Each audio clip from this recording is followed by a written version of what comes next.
This show is presented by the 323 Network. You can watch all your favorite 323 friends and shows on the 323 Network YouTube channel, follow us on all social media platforms at 323read, and support us as we continue to grow at patreon.com/323read. That's 323REID.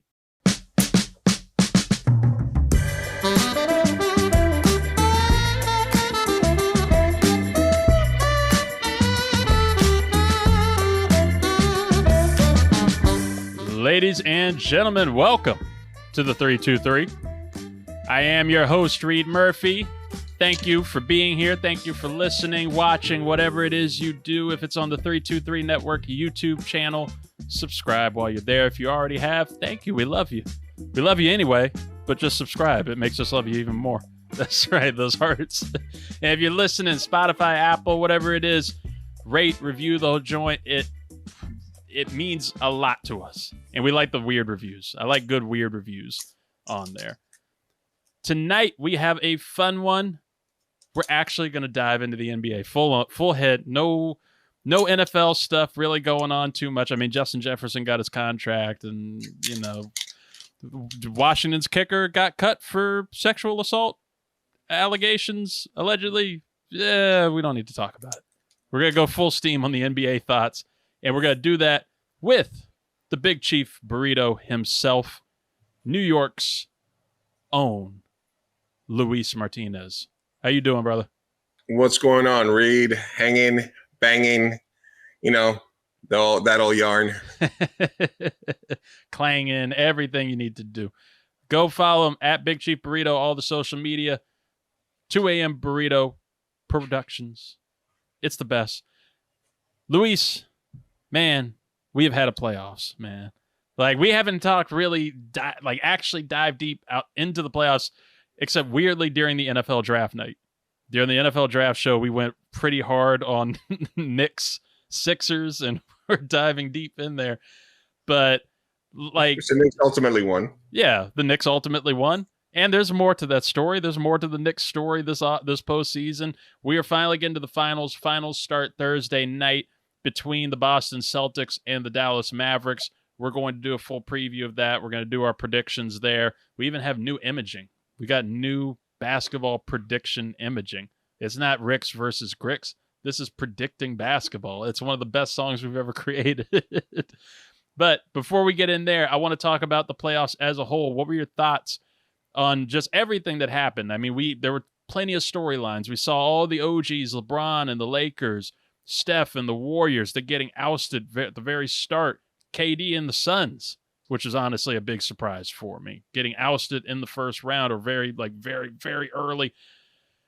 And a bunch of the young dudes starting to rise up. Anthony Edwards and the Minnesota Timberwolves, SGA, Shai Gilgeous-Alexander, and the OKC Thunder. They're all rising up, taking the spotlight. And the Knicks. We had the New York Knickerbockers making noise until those injuries came in and Dibs and all those minutes running amok. So just overall, I know you got thoughts on the Knicks and how that series went and the Indiana Pacers as a whole, but just with the NBA playoffs altogether, how did you enjoy them? What were your thoughts on everything that happened?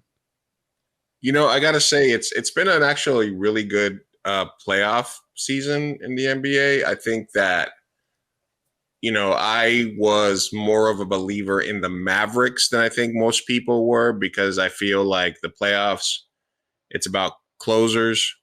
And, when the brain breaks down in the last 5 minutes in the fourth, everybody's going to make a run. Everybody's going to keep it close. And if you have those closers, you got a chance. KD going out, the Suns were a mess to begin with. They're just a failed experiment. They got Durant and Booker, and then one of the most overpaid, overhyped players in the league. They used to be your boy. Yeah. That they got for 30 cents on the dollar. Dubrule. But I didn't see them going far because of that. The Minnesota taking out the Joker, Ant-Man taking a leap we've been waiting for Jason Tatum to take that leap to the next level. And we were like, man, maybe Ant-Man's going to jump ahead of him. Ultimately, the Mavs and Luka sort of stunted that. And I think that was the bit. I picked the Mavericks versus Minnesota because I was very impressed by Luka and the Kyrie rebirth. He's not Hotep Kyrie anymore. He's he's point guard Kyrie again, which is good. And in the East, it was basically, can the one team that scares Boston make it to the Eastern Conference Finals with enough bodies left to do it? Because the one team that Boston did not want to play was New York. Right. From a defensive standpoint, they had the bodies to match up with Porzingis. And I think, during the regular season, they played them tough, and just Thibs slowing down the game. I think Boston's weakness is their head coach and Porzingis' legs. And just, the battle of attrition that was the body of a basketball player after 82 games, 3 playoff rounds, and countless Thibs practices, which ultimately took the toll. Josh Hart, OG. Obviously injuries are going to happen. Mitch, the center, he's hurt all the time. I'm not, Julius Randle's injury. Somehow between Jalen, the big Ragu, Hart, and just Deuce McBride, the Knicks had enough to continuously pull that off. But at the end of the day, it was very hard for them. It was impossible for them to survive Indiana. Game 3 in Indiana was a turning point of that series and the season. If they would have gone up 3-0 in that series, they probably would have closed it out in 5, and then they could rest a little bit for Boston.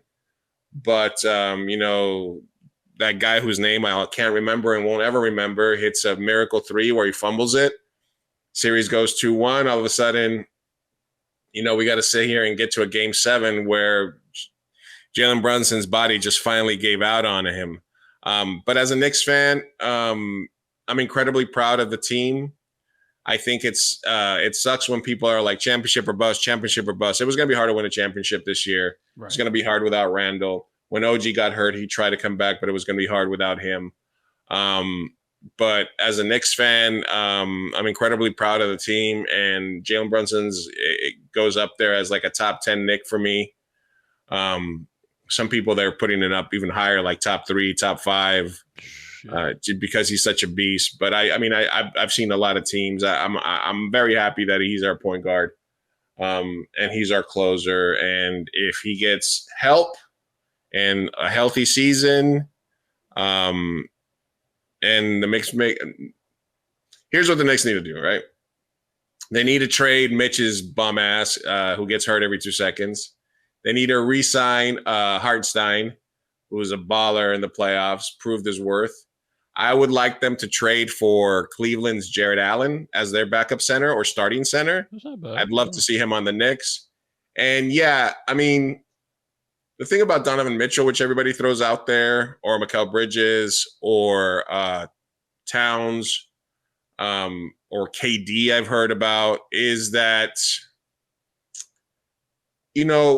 when Melo came to New York, he did the wrong thing. He could have waited till the summer, being a free agent, signed a free agent contract. He wanted to come right away. He wanted to sign that 5th-year contract.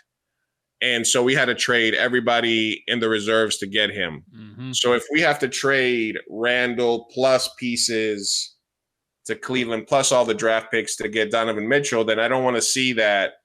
A lot of these times, a lot of people are saying he's going to sign the contract, the extension with Cleveland, and then ask for a trade, which is kind of the same thing KD did with Brooklyn, the same thing Anthony Davis did, Zion, Zion signed it, but he didn't ask for a trade. So we're in this place where these guys want to get the contract with the team because they get the most money and then still ask for a trade.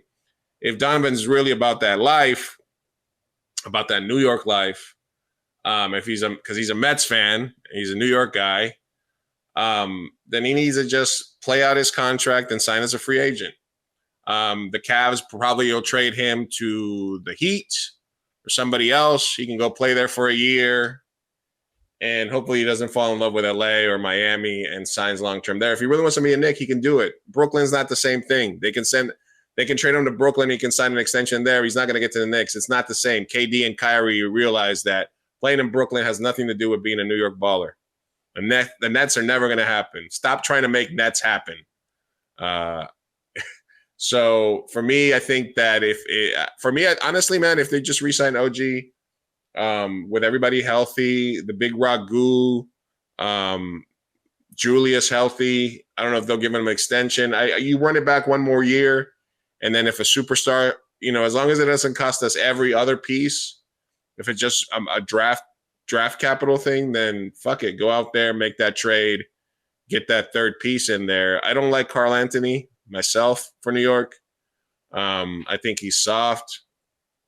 He's fucking soft to me. I think the New York crowd would eat him up. Yeah. That Knicks fan base, they would eat Karl Anthony Towns up.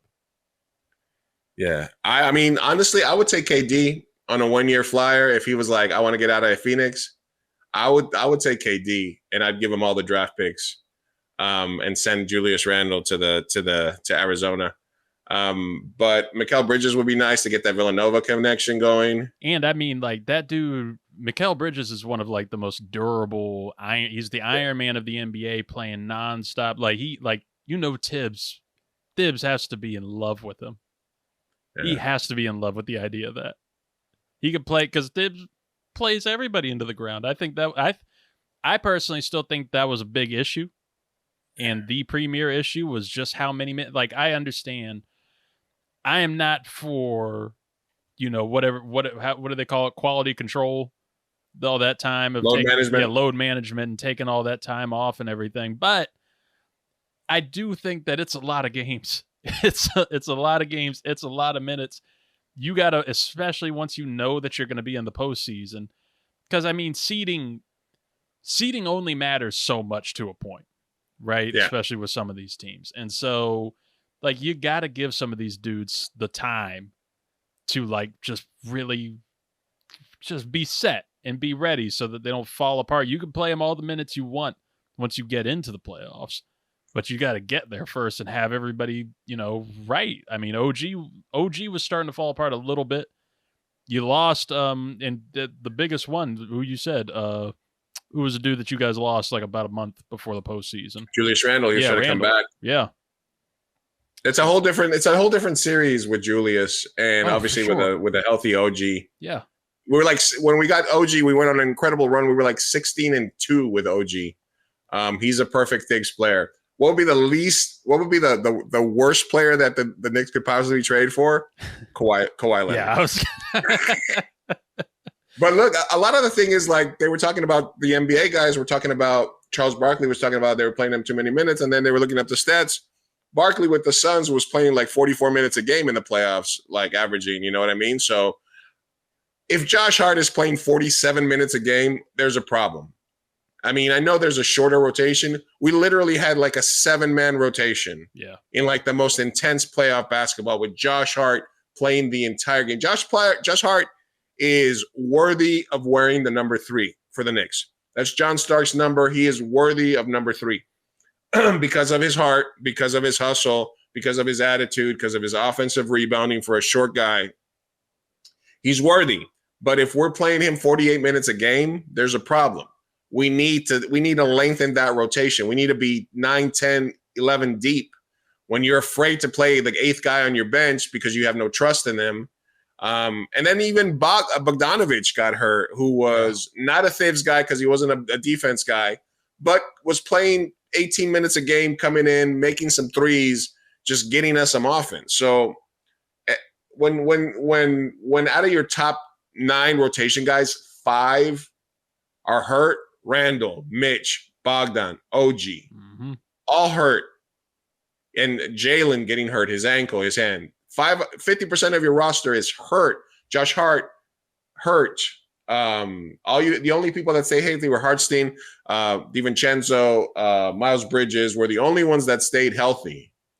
And they played a lot of minutes too. So yeah, as a Knicks fan, it's tough. And then you see Indiana, Halliburton gets hurt, and then they get destroyed by Boston. Yep. Because of course, health matters. And Tyrese Halliburton can suck a bag of dicks. Listen, man. I did a poll in my Knicks group, and I said, "Who do you hate? Who do you hate the worst? Joel Embiid, Trae Young, from a couple of years back, Tyrese Halliburton, or is it still like Reggie Miller?" A lot of people still hated Reggie Miller because there was a lot of old school Knicks fans. But Tyrese Halliburton, for me right now, is public enemy number one. Fucking I can't stand people that chirp when they're ahead and are dead quiet and give excuses when they lose or they're behind. Quiet when he has a shitty game. He's up 17 in the third quarter. He's over there chirping, pointing at the fans, talking shit to everybody. And I hate his guts. I mean, I think the worst part about that too was having Reggie Miller there as part of the broadcast team to just really iron it worth. And he was talking shit to Jalen Brunson. It never ends. Josh Hart told him, "Hey, the fans say fuck you, Reggie," which was my favorite part. I was confident going into that game 7, but at the same time, dude, we were on fumes. We were just on fumes. Like, the team literally gave everything. They gave up their bodies. They gave up their health to be there. So I don't believe in the championship or bust. It's a disappointment if you don't win every year. Like, honestly, there's such a thing as just being a fan and seeing what the team results are for the year. So as a Knicks fan, I proudly, stand this team, and I'm looking forward to the inevitable things extension, and then seeing how we tweak the roster to make a run next year. See, look, as a Wizards fan, I gotta cling on to somebody every postseason because my team's not gonna do shit, even if they get in. Outside of those weird random couple of years where we would launch into the second round. But this year I jumped on the Knicks hype. I was big on the Knicks hype, and I was like you, I did not think I figured for this team just to be making progress and to have that star power in Jalen Brunson and seeing these guys really start to progress and light up for you all and getting into the second round, that's a success. And the way that everything fell apart with injuries and the quality of the bodies, you can't be too mad about it. Now, the only reason I was mad about it and mad about everything that happened was because of the conference finals. Tyrese Halliburton was a fun story, but that was a 4-1 boring-ass series. Had no reason to be there. You have Tyrese Halliburton dressed up looking like Arthur on the court side for half the time. And I would have rather had the Knicks and that loud fan base and Stephen A. Smith losing his shit in a very biased way on ESPN that makes everybody mad. Just getting We don't claim him. Getting mollywopped by the Celtics. That would have been fine. That would have been better to me than the Pacers. I don't care about the Pacers. I know Halliburton's there. I didn't even think about or know about Halliburton until last season, to be completely honest. So, but if it got Stephen A. to shut the fuck up for a little bit, that's fine. I'm glad that you all don't claim him. Yeah, especially this week. Okay, just because you brought up the Le Boulay, what were your thoughts on your boy Kyle Kuzma and the rumors that there was a trade to Dallas on the table, and they were like, "Hey, do you want to go play with Kyrie and Luka?" And he was like, "Nah, I'm cool." He's getting that money here. That's what it is. He's like, "I'm getting paid, I get to put up 30 shots." Right. Put up 30 shots. He's got like a big banner outside of Capital One Arena because he's like the name here. So and yeah, he's fine. He just opened a restaurant in like Northern Virginia. So yeah, he's not trying to leave, and then he can be done. You're telling me I can get all this money, put up 30 shots, I get a banner outside of the stadium, and I can be done by May? I bet. So you got like one of the all time. You got rid of one of the all time good stats, bad team guys Yeah. for like a bunch of second rounders, and then you replace them with another good stats, bad team guy. Yeah. In Kyle Kuzma. And then the other dude, which are basically the same, right? Jordan Poole. Yeah. Jordan Poole. Yeah. Jordan Poole was riding the bench, I think, towards halfway through the season. And it works out because this is how it goes for Wizards fans. We get the number 2 pick in the draft in a year that nobody gives a shit. Like this, nobody cares. That people are talking about trading up to get Bronny just so you can get LeBron James, because that's how worthless this class is. You'd rather have LeBron James than any of like the top 5 guys. Which, I mean, hey, Knicks, you try, do something, get Bronny, and then you can have LeBron there. LeBron in New York. If LeBron, I take Jimmy. Hey, listen, if Pat Riley is mad at Jimmy Buckets, I think he is. We'll take Jimmy Buckets for a year. We'll take Jimmy Buckets for a 2-year run with Thibs. He likes Thibs. Lock it up. Yeah, he and Thibs love each other. Lock it up. I mean, yeah, he can take 80%. He can take 60% of fucking Josh Hart's minutes today, and let Josh be the energy guy and play like 28 minutes a game. The only reason I brought up Kuzma is because that was one of the rumors of like the wings or stuff that the Knicks could be going after. Yeah. And I was like, I do not want Kyle Kuzma. No. I mean, he's not the worst. Like, it's Poole is the most annoying one on this team. Yeah. I can't stand the idea of Jordan Poole. We've got some good young talent that started to take over a little bit, and they were putting the spotlight on them, and Kuzma was kind of helping keep everything not afloat, because we wound up with the number 2 pick and we were like one of the worst record teams in the league, but still some fun times occasionally. Yeah. It's not like, I was going to say it's not like peak worse that we've been, but it's pretty damn near there. Those pre-John Wall, Bradley Beal team up days, which just makes me sick too. And I'm curious the thoughts here too, because it's a good transition into this new wave, right? We have a new era of the NBA that's beginning, and really kind of showed up in these playoffs with a lot of the young dudes taking over, but it's also kind of a goodbye to the old way of winning, and not so much old, but like the last decade or so of trying to win a championship in the NBA, where you had to have a big 3. Right? You had to have 3 superstars. Every team was going for it. LeBron, they started that in Miami. LeBron, D. Wade, Chris Bosh, taking over, becoming villains. The Warriors happily did it. Between Steph, Clay. I mean, it was Steph, Clay, Draymond at first, and then Steph, Clay, KD, Draymond on the outside. Every team started going for these big 3s. You had to, in order to try and have a shot at anything. And now I feel like we've kind of gone, it's eased up a little bit. You see the teams with those big 3s. The Suns, the biggest signal of it, being KD, Booker, Beal, falls apart. Don't need it. Didn't even make it past the first. Now you've got the old Batman and Robin kind of style, I believe, where you have one superstar and one just, a really good player as his sidekick, and then, a good supporting cast. We got that Jason Tatum, Jaylen Brown in Boston, Luka, Kyrie in Dallas. And just throughout this, I mean, I guess you could make the same argument with New York, with Brunson and who was next Brunson to and OG, Brunson and Randall. Yeah, just some type of rotation, but that works to have that rotation there too. Minnesota, the Timberwolves, you had Anthony Edwards and Naz Reid. Yeah, it wound up being Naz Reid. It wound up being Naz Reid when you have fucking Rudy Gobert and Karl Anthony Towns disappearing on you. God, Joker and Murray was the kind of like the start, Yes, and I'm still hung up on just thinking about how bad it would be for Karl Anthony Towns' mental to be in New York. Oh my God. But as we're transitioning to this new era, what are your thoughts on the new era of the NBA? We have the new young dudes, Ant-Man, SGA, Luka, who are taking over.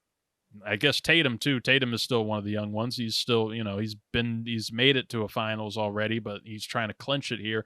the legacy dudes, LeBron, KD, the Clippers as a whole, like they're all still out here trying to do it, but you're getting bounced in round one. Warriors too, with Steph and Clay. Clay looking awful, probably going to be a free agent. Can this new wave really clinch this and hold on to it? Or are we going to have these old dudes go to different spots next year and try and take back the crown for a little bit? Listen, like, we're single guys here, Reed. So I think that the thing that we should be thinking about for future relationships is to get somebody as loyal as Steve Ballmer. Yeah. Because anytime you go out in the first round for multiple years in a row and then you re-sign your coach. That's crazy. That won a championship when, he won the championship with Kyrie and LeBron, right? Lou? Yeah. Mm-hmm. So, you know what I mean? Like, and then you're going to just commit over and over to Kawhi, and you're gonna be the one team that goes all in on James Harden. And listen, I'm curious to see if because what's funny about the new era and the old era is Kyrie's somebody that's kind of from both, right? Right. In Dallas, like, nobody was banging down the door to sign Kyrie last year after all the shit he was doing. No. Yet they paid him good money to get him to buy in, and then he retransforms his career, right? So I'm curious, because nobody's banging down the door to sign James Harden this year. And that the contract that the Clippers are going to get him is going to be ridiculous, because they're going to be paying him like it was a 2K team. Right. Because it's not real money to him, because they want the Harden jerseys, the Kawhi Leonard jerseys, and the Paul George jerseys to be open when they open up their new arena. So, just side thought there. Clippers loyalty, I guess, that, so excited, so loyal, great owner. But he loves his toilets. Look, I started watching in the NBA in the sort of mid to end of that 80s era. Magic. I got to watch Magic, Bird. I got to watch the early Knicks teams with Pat Ewing, Xavier McDaniel, the Oakman. So and then obviously I saw Jordan throughout his entire career, Kobe throughout his entire career, LeBron through his entire career. Generations and generations of players. Right now we're getting towards the end of LeBron's career, the end of KD's, the end of Seth Curry. How much longer is he going to be in the league? But and then for a moment there was like, oh, this is going to be a European dominated sort of era. Joker, Luka, Porzingis, SGA to me seems like, he's a herky jerky guy, I guess, and I wish he was on the Knicks, but I don't know what's the one thing that makes him special. Right. Luka, Ant-Man, I love Ant-Man. He's the closest thing to I say steer into the Jordan Kobe comparison. Why the fuck not? Yeah. Kobe put himself into the GOAT conversation by mimicking and improving on the things that Jordan did. There's no reason why Ant-Man cannot do the same. He's still young. Tatum, Boston, fuck Boston, but Tatum's a beast. I know there's a bunch of other guys, but that's the face of the league. And then you got the Joker, who's sort of this throwback, old man at the rec center looking motherfucker who somehow just gets it done and keeps his team on the court. You wonder if, I know he hates parades and he's probably happy to be back home with his horses, but you wonder if this is getting bounced game 7 at home, if he's going to come back, what's he going to bring? Are there enough young American players so that it's a really interesting next few years? You got Ant-Man, you got Kyrie still young, you got SGA, Booker still around. There's still a lot of young guns. I think it'll still be sort of a transitional era, because even if you say Ant-Man, Tatum, I don't think LeBron, KD, Curry are ready to let go just yet. No. Jalen Brunson, there's a lot of young guns out there But for some reason, obviously, the money is still going to be in watching those older players. I 100% agree on that.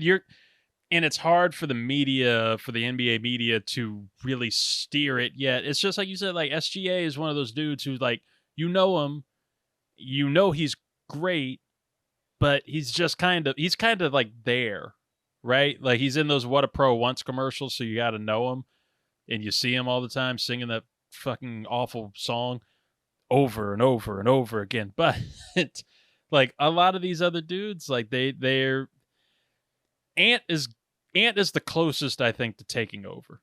Right? I think he's the closest to becoming the face of the league. He's starting to get the commercials now. He's a charismatic dude. He's an actor, actually, because he was in that Adam Sandler movie. He was incredible in that Adam Sandler. Yeah. He played the villain perfectly, man. Yeah. And these legacy dudes like KD, I think I don't see KD being in Phoenix next year, to be honest. I see him just trying to get a chip now. Trying to go out. Why not go back home to Washington and just relax? I've been calling for him. He would come back now, like in that Jordan era when we're just shitty, and he can, be out in May with Kyle Kuzma opening up some type of new Kava-based restaurant. But KD could be kind of that I almost said Kareem kind of role, but I mean a little bit in the Kyrie kind of role of like the veteran who comes in and is still good, is still great, still has those great moments, holds up well, is not too much of a headache, unlike what I think Harden would be no matter where he goes. Harden's going to be a headache. He's going to cost you minutes. He's going to disappear in games. KD will still be around as long as he's healthy and can support. He could support a big star. New York would be awesome. I think the Knicks would be an incredible spot for him. If you keep that base there too, like he could really make something happen there. Same with LeBron, wherever LeBron is going to go. LeBron is kind of that missing piece dude now. I don't know if he stays with the Lakers and JJ Redick now that he got his boy hired today. But they hired Redick? Yeah, the Lakers they're finalizing the deal to get Redick, which I see people shitting on it. I don't think it's the worst idea. It's an extension of LeBron. That's all that matters. That's what matters to them. They should change the rule, let LeBron be player coach. I mean, they might as well have done that for years. I mean, he used to just he would handpick dudes and then fire them mid-season. So, I mean, listen, Phoenix, Booker from Kentucky, Julius Randle, Kentucky. Yep. You send us KD, we'll send you Julius, Bogdan, and a bunch of draft picks that you need. The salaries match up. We get KD for a year or two to play with Jalen. You get the same amount of production as Julius and KD numbers are comparable. You get another three-point shooter with Booker and the $50 million man out there. You guys might have something, and it's good for everybody. So, let's make it happen. Let me ask you a question, Reed, before I forget. Because my short-term memory is about to be affected. What is the most? What do you see more in terms of Wizards jerseys? Do you see more? Do you still see Jordan jerseys, or do you see Gilbert Arena jerseys, John Wall jerseys, or okay? I was about to say, yeah. No, it's a lot. I don't actually see a lot of Gilbert jerseys. I see them sell them a lot. It's I think mostly Wall jerseys. If you're going to see any Wizards jerseys around, if you're near like the stadium and people are going to games, a lot of Beals too, a lot of Bradley Beals. I don't actually see too many Jordan Wizards jerseys. I'm sure people still have them. I fuck with the Jordans jersey. Yeah. I mean, it's the third most desirable jersey besides the 23 and the 45 from Jordan, but right. But like, I mean, and if I had to go out and get one, I would probably, I wouldn't get anybody current, but I'd get like a Wall. I mean, John Wall is still looked at very favorably in DC. People loved him here. He was really part of the culture because he was really part of a time too when we had like the true like DC sports stars. It was him as the face of the Wizards, Bryce Harper as the face of the Nats, RG3 was a rookie with the Redskins, and then Alex Ovechkin with the Caps and everything. So they had like full murals of the four of them around as like a Mount Rushmore of current DC sports. So people love John Wall. It just ended badly. And he never had like ill will towards us. Bradley Beal is the one that people like we could just kind of see like he was taking, especially once he took that contract extension and was just kind of using the team. And however the hell we got out of that contract and, turned it into, Russell Westbrook. No, we turned John Wall into Russell Westbrook. We turned Beal into just whatever. Bunch of twos. Yeah, a bunch of twos. But the John Wall to Russell Westbrook, there are some Russell Westbrook jerseys around. People enjoyed He's a Hall of Famer, though, man. Yeah, and he was fun. He was really fun here in DC. He was really fun.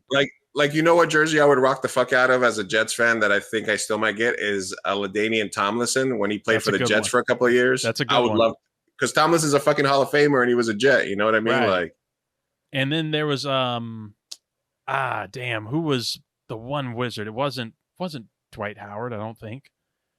From whatever. This was from like mid 2010s, and it was John Wall, Bradley Beal. Yeah, I can't remember who that was. Porzingis play for you guys? We did have Porzingis last year. Last season, yeah. Before we traded him to Boston. Yeah, we traded him to Boston. Damn, it's gonna kill me. I'll figure out who this dude was. Sean Livingston was fun. I just saw him on there. Paul Pierce. Okay. Paul Pierce is who I was thinking of. We did have Paul Pierce, and we had Paul Pierce hit this crazy shot because I think Bradley Beal was shit talking. Somebody said he was gonna make the shot and then missed it, and somehow Pierce got it back and hit the shot for us. Then we'll always remember that. Like, I have nothing but good memories of Paul Pierce. That 1 year he was here. Man, fuck Paul Pierce, man. He stepped on a Jalen Brunson journey where he broke his hand and lost in Game 7. He's a classless piece of shit. So let me ask you right now, because I just want to see if it adds up with mine. We don't even need to do the music.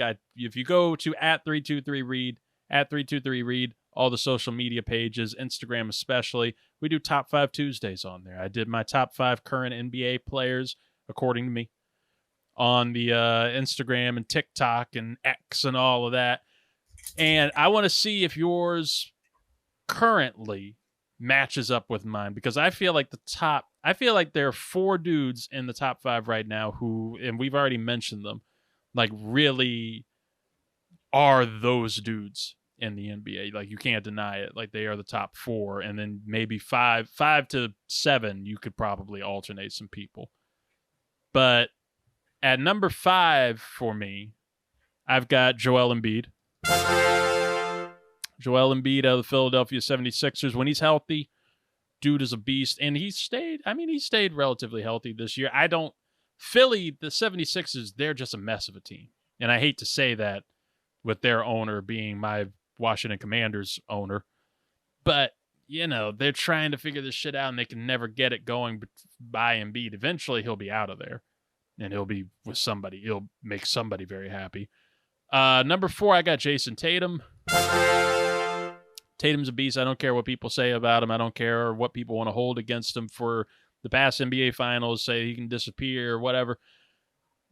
Dude is a monster. He's a superstar. He is not one of these pieces that's just kind of there and, he's just kind of there as like a face of the team. He actually elevates those Boston Celtics. He is their face, and when he's on, dude is fucking on. I think he's really going to show it this season. Not to spoil anything, but I think this NBA Finals, he's going to put on a show and really try to shut people the hell up. Number 3, I got Luka Doncic. Luka's a monster. He's a unicorn. He is one of those people like Joker that you can't explain why he looks the way he does. And I'm not talking about skin tone necessarily, but a little flabby, little doughy, little out of shape, likes his beer. He had it stolen by the GM the other night. You can't explain why he is as good as he is, but dude was having legit Michael Jordan comparisons just a couple years ago in the playoffs. I can't argue too much with that. Luka's a star. I got him at number 3. Number 2, I don't think you can dispute too much. It's Giannis, the Greek freak. Giannis. Yeah, I see somebody in the back room making a face to it. He'll chirp in here, but I got Giannis at number 2. Freak is a monster. He's somebody that a lot of these dudes on here, just like Embiid, just like number 1 coming up, you can't explain how they play the way they do, why they are the size they are, and as athletic as they are. I'm happy to see how he's progressed. You can make an argument about that championship. You could say something. It's a little, little Mickey Mouse-ish, maybe more Mickey Mouse-ish than the Disney World championship. Which one's worse, less, the Lakers bubble championship or their fucking in-season tournament championship? You know what? That in-season tournament championship, that banner sucks. Poor Darvin Ham. Every coach, it's a curse. You win the in-season tournament, you get fired. Number one, I don't think you can dispute Nikola Jokic. I think he is just the greatest player in the NBA right now. He's gonna make a case. He's gonna make an argument and make a case for being one of the greatest of all time. He will be. I promise that. Joining the show right now, also to contribute some thoughts to this and their top fives, joining alongside Big Chief Burrito. Again, go follow him everywhere. We have the man, Raymond Dubrule. Ray Dub. Ray's back. Hi, friends. What's going on, buddy? Just living somebody's dream. I like that background. Oh, thank you. It's my shoe going on. Yeah, look at that. Those shoes back there. Hustle. Look, I saw you making faces to Giannis at number 2, and I like what Luis said about what's worth less, that Lakers in-season tournament or the bubble championship. And I actually want to ask you, along with that face towards Giannis, what was the more worthy championship, the Lakers bubble championship or the Bucks winning the year after, when it was a shortened season, a shortened off season, and dudes are tired, Lakers are tired, everybody's broken and hurt, everybody that made it deep the previous season was not doing shit in the postseason that year, and Milwaukee kind of took over. You haven't really seen them make that push since. Yeah, and I can tell you why, because Giannis has hit his peak. He's not going to be the face of the league. I think you're crazy with that whole, no, that's insane. He had a shot, he missed it, just like he does threes. No, so if you also look back at that season, the Bucks had, I'm pretty positive the Bucks had the most consistent team still from the prior year with the bubble. I might be wrong with that, but I do believe they had the most returning starters that year, because I feel like that was a big story in the finals. I think that was. So that's why I mean, the bubble, that was a whole different thing, but we can also look at the bubble and say LeBron wouldn't have won it if he didn't get 3 months to get healthy, and AD. So, I mean, both of them have their, I think you can make the argument, too, with the bubble, too, is that it was some of the most pure basketball that we'd had in a postseason. With that bubble, the no Suns crowds. aren't the Suns today, right? Without the bubble. No. Booker found himself. Even Jamal Murray announced himself there for Denver. I feel like they wouldn't be as confident of a team as they are now without that year, but they're about to fall apart, it seems. But that's another story. But some of those guys, I think, would have probably folded in front of an MSG crowd or something else. You know what I mean, though? So I would still put the Bucks championship in front of people, or some people, ahead of the bubble for myself. But we all agree the in-season tournament was the worst. Oh, yeah, that's 100%. Kobe turned in his grave when they put that banner up. Yeah. Oh, my God. So I'm just going to give you my thoughts on this, because you went with at this moment. I'm going more with if I was starting a team right now. That's a good, you know. So I can't physically put Tatum or Embiid in the top 5 as a Knicks fan, because so just letting you know that they've been omitted for obvious reasons. And Reed, you said Tatum? I did have Tatum. I got Tatum at 4. So I fully believe that. Jokic is getting too much. I think Jokic might fall off, honestly. He's got his money, he's got his horses, he's got his chip. So, like I said, that's gonna be interesting to me if he comes back hungry because he got knocked out and he wants to dominate. How much does he really love basketball and his place? Does he really give a fuck that much? If he does, he'll be hungry, and then we'll see him again. Or he could just say, "Fuck it, I don't care. I'll let the young cats pass me." So my top 5 in the NBA right now is going to be number 5, Jalen Brunson, because you know what I mean. Like, he proved that he was a superstar, second team All NBA, could have made an argument for first team, and he's a fucking baller. He's a closer. You need him in the playoffs. Number 4 is getting slept on. I'm going to go with Ja Morant. You know, curious to see how he comes back. In a clutch, I honestly did. Like, if I wish I'd kick one of these dogs if the Knicks could have gotten the second pick in that Zion draft, so we could have got Ja Morant instead of the Maple Mamba, RJ. So I still think he's a top 5 talent, and if he comes back with any sort of fire next year, I like Memphis, and I just love his game altogether. He's like a fucking Allen Iverson with permanent fucking speed boost. You know what I mean? So at number 3, taking the biggest leap for me this year is Ant-Man. Honestly, man, that's like the prototypical 2-guard. He's like, he needs to just shoot all summer, come back with improve that 3-point and mid-range a little bit more, and then you'll just be fucking deadly. For number 2 for me is Luka. Ben Simmons, you crumb bum piece of shit. He's got the dad bod. He drinks beers, drop fucking nothing but buckets, and he speaks Spanish. And I think he's probably like, he's going to take the chip of like best player in the world pretty soon here. But for me, number 1 and the player that I would probably love to have my team have more than anybody right now is Giannis still. I still think he's a beast. He's a force. He's unstoppable. He's fucking star potential. He's all that shit. I think he hasn't been doing good the last couple of years, but again, I think unlike Jokic, I know he's got the fire. I know he's got the passion. I know he wants to be great. And the Dame trade was fucking stupid. And I think he's going to come back and realize he's got to be the beast again. I should have put Kuzma as my number 5. I considered it. 100%. Oh my God. Let's get into the NBA Finals. Quick preview and predictions, just so we can get Luis out of here and really dive into the heat that's going to be on Thursday. And we got to do that with the right kind of imaging, the right kind of music that only the 323 Network can provide.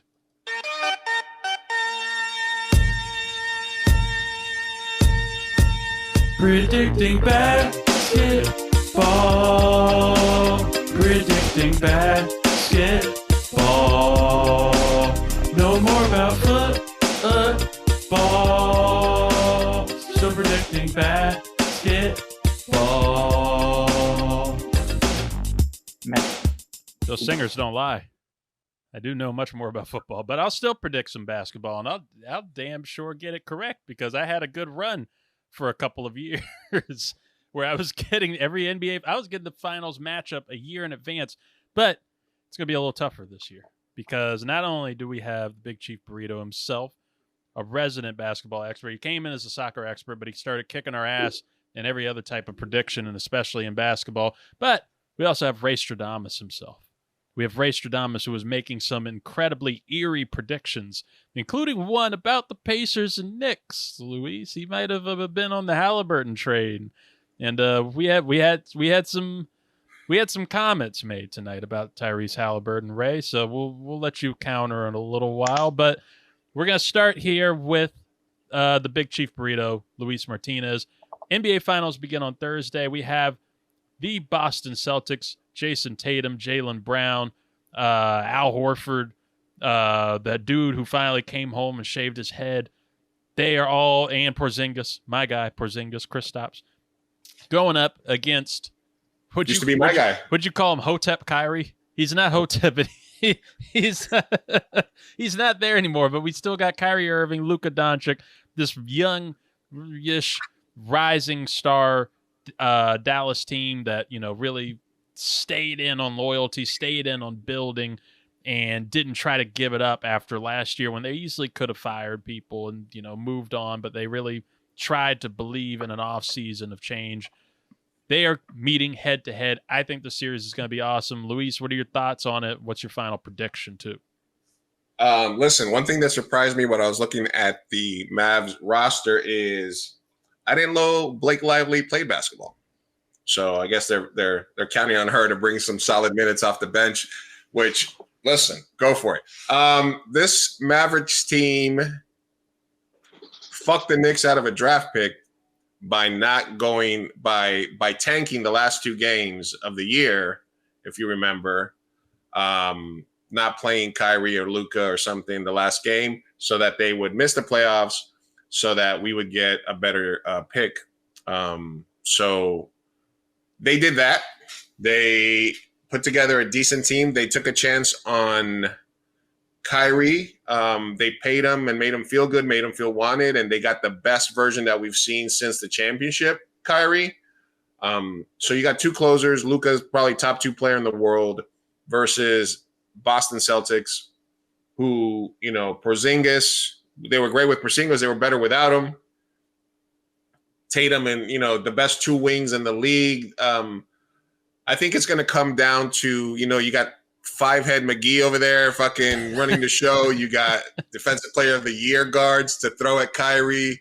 You got old man Horford over there to chuck up a couple of threes at the end of fucking quarters that is going to go in somehow.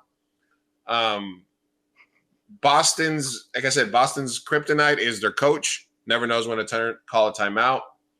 And I don't trust him as much as I trust one of the greatest point guards of all time, Jason Kidd, to figure out a way to put it close. The games are going to be close. They're finals games. I think Boston blows them out once or twice, but I'm going to go with the underdog and Kyrie and Luka figuring out a way to close out some games. Because I fucking hate Boston, and but also because I really like what the Dallas Mavericks have done this year, and I think Luka and Kyrie are better than Tatum and Brown right now for this year at this moment. So I'm going to go with the Dallas Mavericks in 6. Fair call. You can't hate on Joe Mazzulla too much. How can you hate on somebody who watches The Town once a week? Once a week? I think it was once a week. I think he was watching it like every fucking night at a point, which I love that movie. Jeremy Renner, fantastic. Go watch it. File. But who's calling taken? Yeah, you can't watch it every night. I don't think about that. No. That's like on a 36-month max, man. I can't watch. You know what movie, that sports movie I can watch over and over though? Moneyball. I can too. Weirdly, that's a good one. That's a good one. Yeah, I love Moneyball for some reason. I don't know what makes it. Moneyball is like my current, like, if I see that it's on, or like I remember Moneyball, or so I'll see a clip of like a Moneyball thing on Twitter, and I'll be like, you know what? I want to watch Moneyball. I'm not that huge of a baseball guy, but I love a baseball movie, and for some reason, I love the transaction baseball movie the most. Movie I'll never watch again that's sports related. That fucking horrible Kevin Costner draft movie. Oh, Draft Day was corny good. That was I was gonna say that. One time. I'm saying I don't ever need to watch it again. I get it. There you go. I agree. Yeah. All right, guys. Thank you for having me on again, Reed. Of course, Luis. You guys have a good rest of your chat. See you, Big T. Take it easy, guys. All right, Ray. Because you're Raystradamus, you actually have you've dove deep into this before. You got it down, so you're actually going to spoil the final, so I can't have you corrupt my mind, right? So I'll give my prediction here and let you close it out. All right, that is fine. Mine's short and sweet. Well, just like Luis, I want to say fuck Boston. I gotta get that. I gotta get that off the chest first. I put Tatum as my number 4, but still, fuck Boston. Hope Scott hears this. He should. I hope he does. It should be like a hello from people just in the street. Not hello, not good morning. Fuck Boston. Fuck Boston. Yeah. That said, I still think that this is going to be a close series. This is the NBA Finals, of course. I think that this is a great team, a great Boston team. They got all the pieces for it. Jaylen Brown has got a lot of hype around him right now. And I don't know if that pressure is going to break on him or if he's going to live up to it. I personally think that he's going to fall off a little bit in these finals. I think Tatum's going to go off. I think Tatum is going to show people why he should actually be in the top 5, not in that 6 to 8 range that a lot of people have him in. But that said, this Dallas Mavericks team is good. They are fun too. Luka is here. Luka has been that dude for a minute, and it's finally time. He's got the guy next to him, and Kyrie. I think Kyrie, and we'll do this in the future, of a top 5 Robins in NBA history.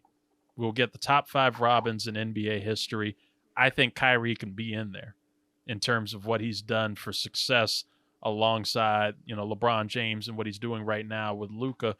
I think it's going to go down to the just about, I'm going to put it at the wire and say that the Mavericks, despite Jason Tatum's best efforts, I have to agree with Luis that my guy, the town's number 1 fan, Joe Mazzulla, is going to fuck up a little bit in the coaching wing.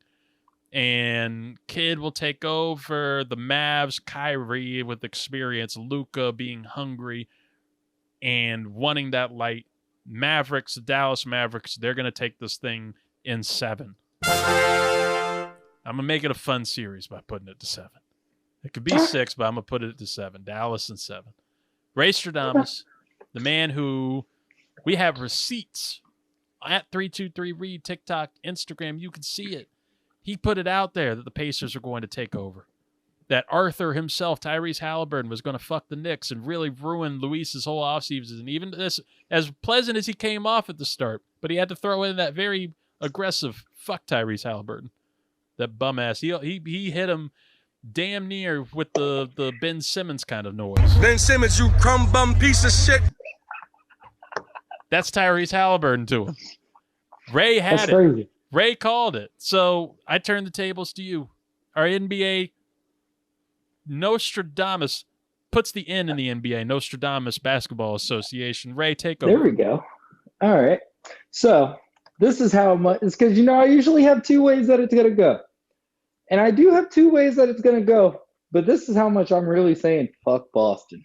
I'm saying if Boston wins game 1, then Dallas takes game 2, I think it's done in 5, and it's Dallas. Dallas got it from there. They're just going to sweep them 4 in a row at that point. Shit.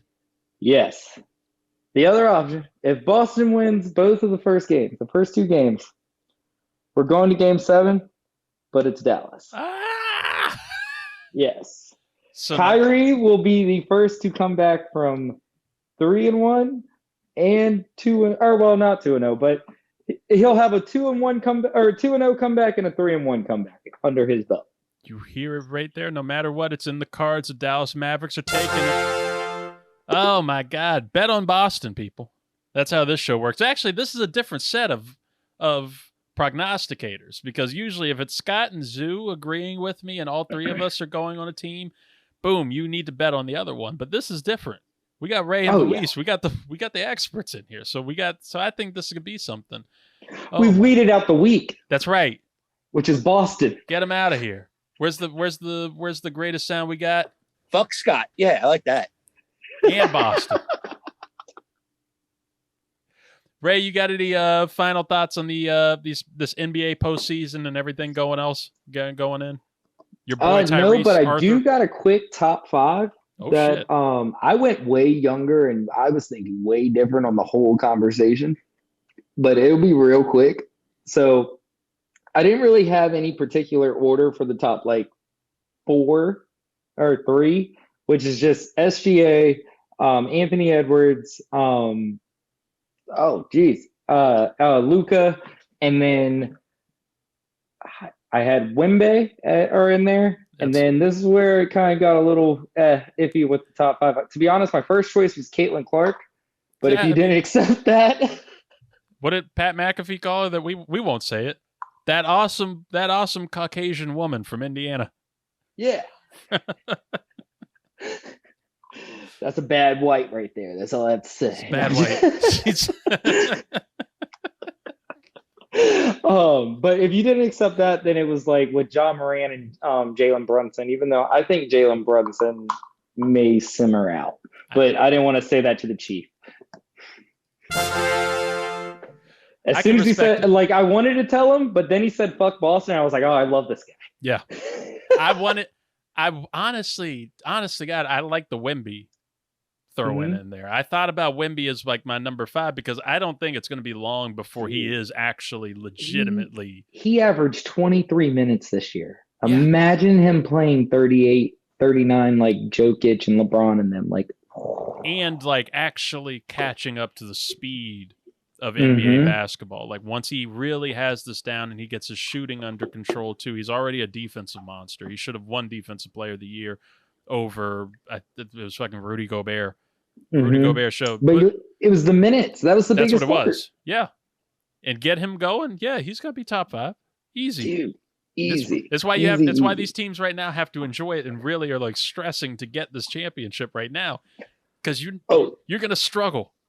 Especially in the West, you're going to struggle. Dude, point guards are licking their lips to go to San Antonio this offseason. That's another thing. To go play with him, oh my God, throw him the ball. It's not that hard. Like, how the hell dude's like, what, 7'2"? Yeah. 7'3", something like that. Like, he's going to be a dog when he's playing full-time minutes. But what about you, Reed? Do you have any hot takes or anything for this postseason or offseason of NBA? I'm actually going to go with you that I think Memphis comes back next year.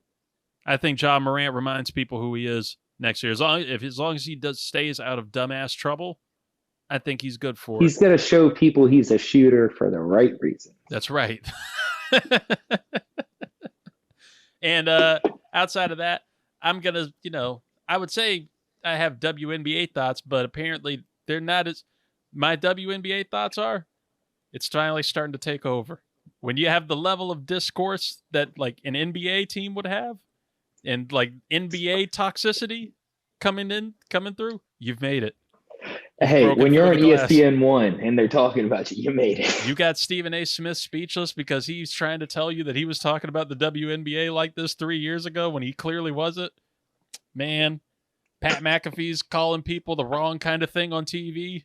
But you can like tell in like meathead translation, it's like, oh no, he means it like in the best way possible. Yeah. 100%. Another hot take: Angel Reese will be better than Caitlin Clark 10 years from now. 100%.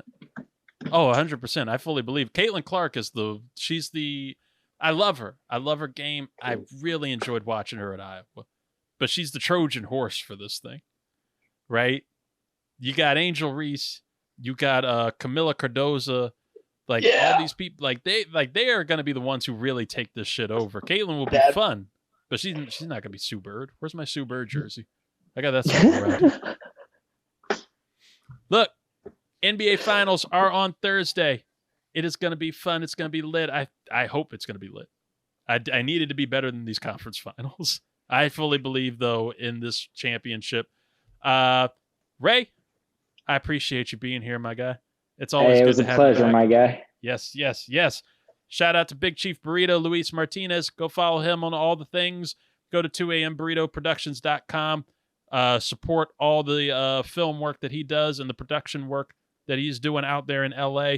Again, go to the 323 Network on YouTube. Subscribe to us. It's getting fun. We have an awesome interview with Guy Lawson, the author of Hot Dog Money, which is a book available right now. It's a story that you all need to hear. I really believe people need to hear this and really understand the corruption of the NCAA. It's fun, too. He's just a fun dude. And at 323 Reed on all the social medias. For the 323, I am Reed Murphy. Stay safe, everybody. We'll talk to you soon. See ya. Toilets!